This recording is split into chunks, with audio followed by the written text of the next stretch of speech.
महादेव दोस्तों, आइए भोलेनाथ और नंदी की प्रेममय कथा को जानते हैं। भगवान भोलेनाथ के साथ हमेशा नंदी रहते हैं। भगवान के गुणगान से तो भगवान प्रसन्न होते ही हैं, लेकिन भगवान अपने भक्त के गुणगान से और ज़्यादा प्रसन्न होते हैं।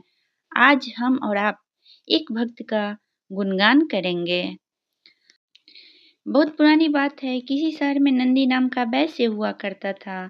नंदी बड़े सदाचारी व्यापारी थे। प्रतिदिन भगवान शंकर की पूजा करते, तरह तरह के रत्न शिव जी के विग्रह को समर्पित करते थे। जिस मंदिर में वह पूजा करते, वह मंदिर थोड़ा जंगल की ओर था।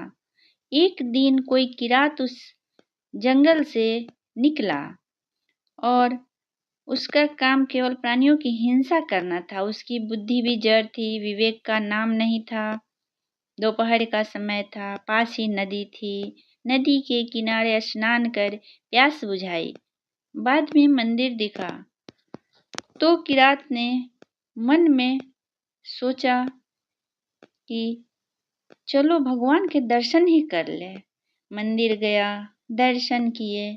अब पूजा की इच्छा हुई, लेकिन हाथों में था मांस का टुकड़ा। पूजा के लिए किस सामग्री का प्रयोग होता है, यह भी उसे नहीं पता था।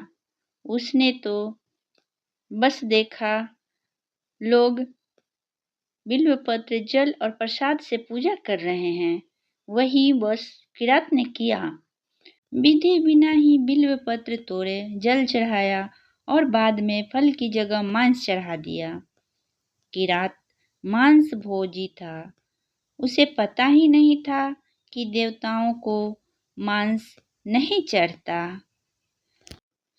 सुबह जब पुरोहित जी आए तो हैरान रह गए।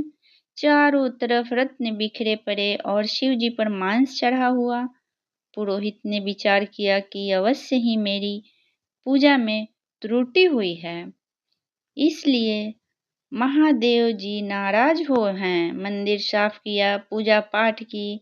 जब दूसरे दिन आए तो फिर वही किरात ने भी अब शिव पूजा का नियम बना लिया और प्रतिदिन भगवान के विग्रह को अपवित्र करता। लेकिन उसकी भावना यह नहीं थी। बेचारा प्रेम में ही आता था, अपनी बुद्धि के अनुसार पूजा करता।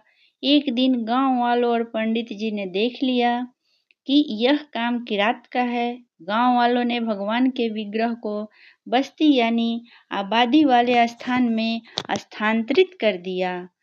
अब जब किरात अगले दिन पूजा करने आया तो वहां तो शिव जी का विग्रह ही नहीं।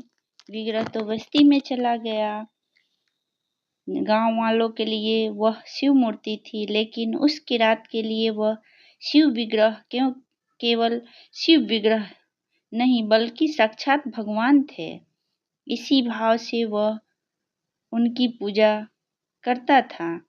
प्रतिदिन के नियमानुसार किरात अपने समय पर भगवान शंकर की पूजा करने आया, परंतु मूर्ति को न पाकर सोचने लगा, यह क्या, भगवान तो आज है ही नहीं।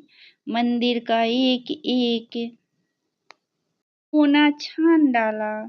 एक एक छिद्र को उसने ध्यानपूर्वक देखा, परंतु सब व्यर्थ। उसके भगवान उसे नहीं मिले। किरात की दृष्टि में वह मूर्ति नहीं थी, स्वयं भगवान थे। अपने प्राणों के लिए वह भगवान की पूजा नहीं करता था, किंतु उसने अपने प्राणों को उन पर न्यौछावर कर रखा था। अपने जीवन सर्वस्व प्रभु को न पाकर वह विह्वल हो गया और बड़े आर्त स्वर से पुकारने लगा, महादेव, शंभो, मुझे छोड़कर आप कहाँ चले गए? प्रभु, अब एक क्षण का भी विलंब सहन नहीं होता। मेरे प्राण फड़फड़ा रहे हैं, छाती फटी जा रही है, आंखों से कुछ सूझता नहीं। मेरी करुण पुकार सुनो, मुझे जीवन दान दो। अपने दर्शन से मेरी आंखें तृप्त करो, स्वामी जगन्नाथ त्रिपुरांतक। यदि तुम्हारे दर्शन नहीं होंगे तो मैं जीकर क्या करूँगा? मैं प्रतिज्ञा पूर्वक कहता हूँ और सच कहता हूँ, तुम्हारे बिना मैं जी नहीं सकता। इस प्रकार प्रार्थना करते करते किरात की आंखों से आंसू की धारा अविरल रूप से बहने लगी। वह विकल हो गया, अपने हाथों को पटकने लगा, शरीर को पीटने लगा। उसने कहा, अपनी जान में मैंने कोई अपराध नहीं किया है, फिर क्या कारण है कि तुम चले गए? अच्छा, यही सही, मैं तो तुम्हारी पूजा करूंगा ही। इतना कहते कहते किरात ने अपने ही हाथ से अपने शरीर का बहुत सा मांस काट कर उस स्थान पर रखा जहाँ पहले शिवलिंग था। स्वस्थ हृदय से, क्योंकि अब उसने प्राण त्याग का निश्चय कर लिया था, फिर सरोवर में स्नान करके सदा ही भांति पूजा की और साष्टांग प्रणाम करके ध्यान करने बैठ गया। किरात के चित्त में अब एक भी वासना अवशेष न थी। वह केवल भगवान का दर्शन करना चाहता था। ध्यान अथवा मृत्यु, यही उसकी साधना थी। यही कारण है कि बिना किसी विक्षेप के उसने लक्ष्य भेद कर लिया और उसका चित्त भगवान के लीला लोक में विचरण करने लगा। उसकी अंत दृष्टि भगवान के कर्पूरोज्वल भस्म भूषित गंगांतरंग रमणीय जटाकलाप से शोभित एवं सर्प परिवेष्टित अंगों की सौंदर्य सुधा का पान करने लगी और वह उनकी लीला में सम्मिलित होकर विविध प्रकार से उनकी सेवा करने लगा। उसे ब्रह्मा जगत शरीर अथवा अपने आप की सुधि नहीं थी। वह केवल अंतर जगत की अमृतमयी सुरभि से छक रहा था। बाहर से देखने पर उसका शरीर रोमांचित था, आंखों से आंसू की बूंदें ढुलक रही थी, रोम रोम से आनंद की धारा फूट रही थी। उस क्रूर कर्मा किरात के अंतराल में इतना माधुर्य कहाँ सो रहा था, इसे कौन जान सकता है। किरात की तन्मयता देखकर शिव जी ने अपनी समाधि भंग की। वे उसके चर्म चक्षुओं से के सामने प्रकट हो गए। उनके ललाट देश स्थित चंद्र ने अपनी सुधामयी रश्मियों से किरात की काया उज्जवल कर दी। उसके शरीर का अन्नू अन्नू बदलकर अमृतमय हो गया, परंतु उसकी समाधि ज्यों की त्यों थी।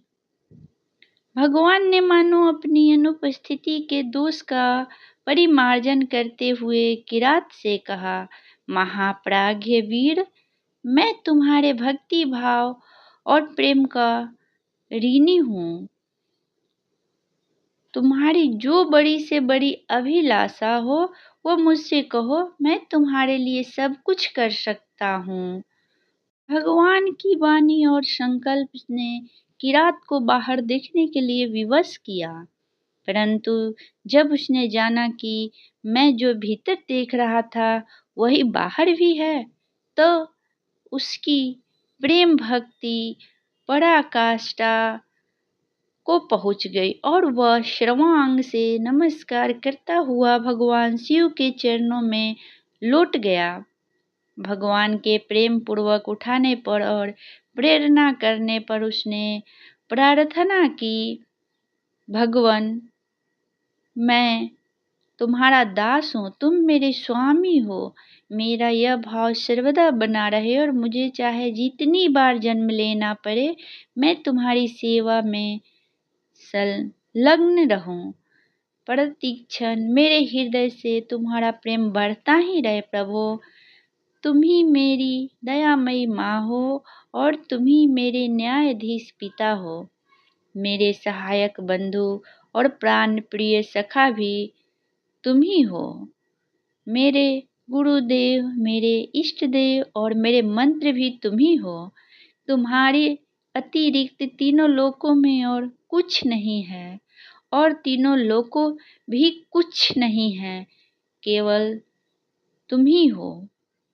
किरात की निष्काम प्रेम पूर्वक प्रार्थना सुनकर भगवान बहुत प्रसन्न हुए और उन्होंने सदा के लिए उसे अपना पार्षद बना लिया।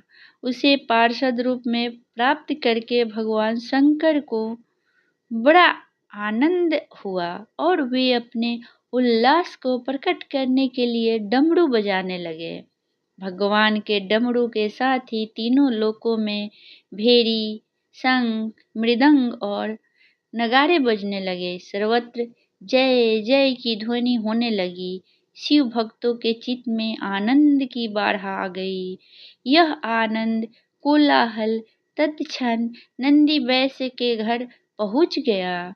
उन्हें बड़ा आश्चर्य हुआ और वे अविलंब किरात के भक्ति भाव और भगवत प्रसाद को देखकर उनका हृदय गदगद हो गया और जो कुछ अज्ञान रूप मल था उनके चित्त में कि भगवान धन आदि से प्राप्त हो सकते हैं, वह सब धुल गया। वे मुग्ध होकर किरात की स्तुति करने लगे। हे तपस्वी, तुम भगवान के परम भक्त हो। तुम्हारी भक्ति से ही प्रसन्न होकर भगवान यहाँ प्रकट हुए हैं। मैं तुम्हारी शरण में हूँ। अब तुम ही मुझे भगवान के चरणों में अर्पित करो। नंदी की बात से किरात को बड़ी प्रसन्नता हुई। उन्होंने तत्क्षण नंदी का हाथ पकड़कर भगवान के चरणों में उपस्थित किया। उस समय भोले बाबा सचमुच भोले बन गए। उन्होंने किरात से पूछा, ये कौन सज्जन है? मेरे गनों में इन्हें लाने की क्या आवश्यकता थी?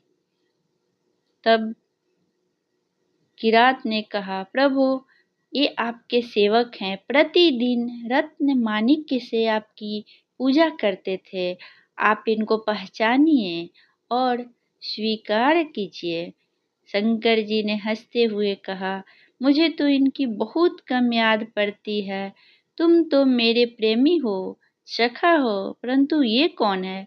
देखो भाई, जो निष्काम है, निष्कपट है और हृदय से मेरा स्मरण करते हैं, वे ही मुझे प्यारे हैं। मैं उन्हीं को पहचानता हूँ। किरात ने प्रार्थना की, भगवान, मैं आपका भक्त हूँ और यह मेरा प्रेमी है। आपने मुझे स्वीकार किया और मैंने इसे। हम दोनों ही आपके पार्षद हैं। हम अब तो भगवान शंकर को बोलने के लिए कोई स्थान ही नहीं था। भक्त की स्वीकृति भगवान की स्वीकृति से बढ़कर होती है। किरात के मुंह से यह बात निकलते ही सारे संसार में फैल गई। लोग सत सत मुख से प्रशंसा करने लगे कि किरात ने नंदी वैश्य का उद्धार कर दिया। उसी समय बहुत से ज्योतिर्मय विमान वहां आ गए। भगवान शंकर का सारूप्य प्राप्त करके दोनों भक्त उनके साथ कैलाश गए और मां पार्वती के द्वारा सत्कृत्य होकर वही निवास करने लगे। यही दोनों भक्त भगवान के गणों में नंदी और महाकाल के नाम से प्रसिद्ध हुए। इस प्रकार नंदी की भक्ति के द्वारा किरात की भक्ति को उत्तेजित करके और किरात की भक्ति के द्वारा नंदी की भक्ति को पूर्ण करके आशुतोष भगवान शंकर ने दोनों को स्वरूप दान किया और कृत्य बनाया। तो बोलिए, हर हर महादेव।